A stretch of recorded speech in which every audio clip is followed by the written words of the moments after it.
What is neurodivergence? Neurodivergence holds a quiet revolution. It did not emerge from medical labs, but from lived experience, from people refusing to see their minds as broken.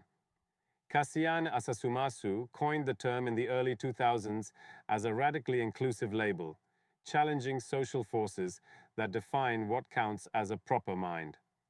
At its core, neurodivergence describes people whose ways of thinking, sensing, feeling, or processing consistently diverge from dominant social expectations, so-called neuronormative standards.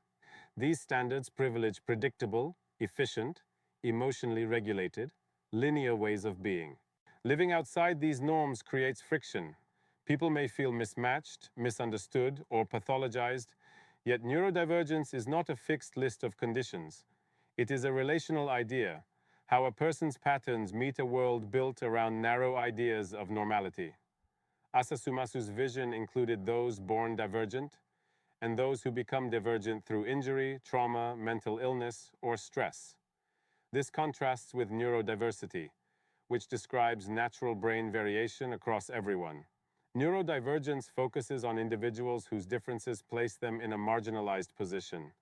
That distinction matters for policy and social change. Neurodivergence is a question of power. Who defines what is efficient or acceptable? Whose patterns are valued? And whose are erased? Social expectations around eye contact, deadlines, or noise tolerance build structures of exclusion.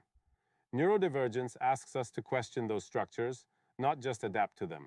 It is more than a diagnosis. Labels can help some people get support, but also reinforce a deficit lens. Asasumasu's framing invites recognition of minds that do not match dominant templates, with openness instead of gatekeeping. A trait-based approach strengthens this inclusivity. It encourages us to see differences in attention, memory, or emotional rhythms not as failures, but as natural variation. By taking neurodivergence seriously, we can redesign belonging, participation, and care. Rather than retrofit systems, we could build workplaces, schools, and communities around flexibility and respect from the start. Neurodivergence is not just a personal trait, it is a social experience. It shows how the world responds to difference, and whether that response nurtures or punishes. In the spirit of Asasumasu's original vision, neurodivergence is an act of liberation, a living recognition that our minds meet the world in many ways, and these ways can be supported and celebrated